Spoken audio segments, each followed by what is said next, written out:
I have to take my dog for a walk, but I also have to talk about how much I hate Elon Musk. A Wired article came out last week. It came out on the 22nd. There was a USAID worker who became a whistleblower. Wired did an interview with him. The whistleblower says it was even worse than people knew. Political appointees wanted a quiet drawdown of USAID, the whistleblower says. Doge wanted an execution. Just going to read a little bit. When billionaire Elon Musk's so-called Department of Government Efficiency swept through the government in the first months of 2025, there was one agency that felt the full force of the group's desire to move fast and break things, the U.S. Agency for International Development, USAID. Doge's mandate was to cut contracts to government spending in a futile quest to reduce the federal deficit by $2 trillion. They did not do that. In fact, we ended up spending money on them, and we still are. On January 28, 2025, Secretary of State Marco Rubio issued a waiver for life-saving humanitarian assistance, which should have allowed money for critical projects to continue to flow. But according to Nicholas Onrick, who was then the acting assistant administrator for global health, that's not what happened. By early February, the group had taken over the agency, shut down its emails, and left tens of billions of dollars in foreign aid funding in limbo. Within days, the agency's staff had been cut from 10,000 to 300, and by July, the agency had been merged with the State Department. According to estimates from Boston University, more than 700,000 people died in the first year following the funding cuts. 1 million now. And congressional Democrats have announced an investigation into the deaths. Thank you, finally. Onrick, he oversaw USAID projects that help prevent the spread of diseases like malaria, HIV, and tuberculosis in countries across the world. He was so disturbed by what he saw in Doge's takeover of the agency that he became a whistleblower. He just wrote a book about the fall of USAID, Into the Wood Chipper, and he describes how he saw Doge spearhead the total destruction of USAID. He said it's not that these people were ignorant of global health and international development. They just did not know how the government works.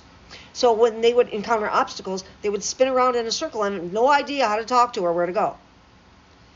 And they spoke to Onrick, Wired did, about the schism, because Trump had all these political appointees that he appointed to oversee Doge, and how Doge and them would be like kind of fighting.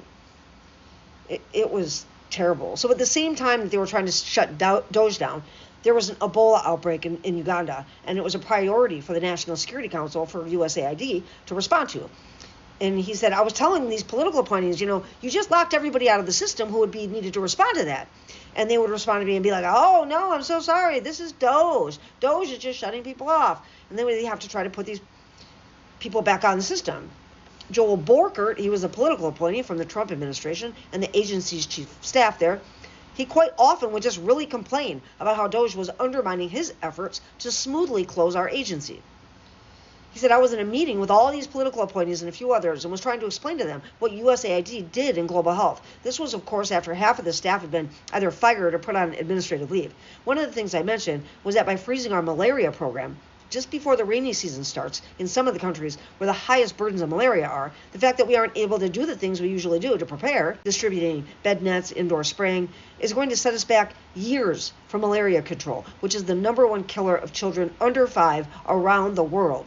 They kind of got the point, and there are things that really do need to happen, and they're like, oh, so go ahead and try to do that right now. And I said, great, we'll try, but you shut down our entire malaria team from the system. And that's when the political appointee just banged on the table in pure frustration. And he said, just because this might work at Twitter does not mean you can do it here in the government. He said it was a constant struggle between the political appointees who'd been sort of tasked with conducting a smooth, what they call a drawdown of USAID, on the one hand, and Doge on the other, who really did not care at all.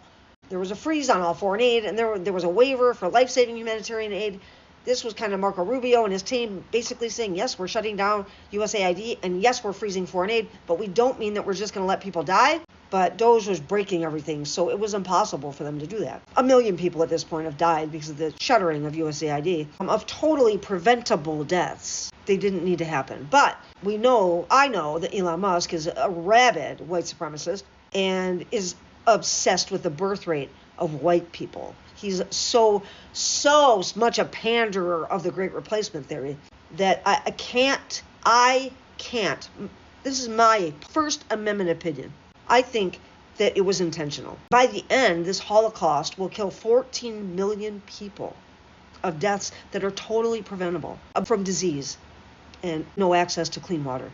Also, as 14 million people die, their birth rate goes down. If black and brown birth rate's going down, then that will give a little boost to the white birth rate, won't it?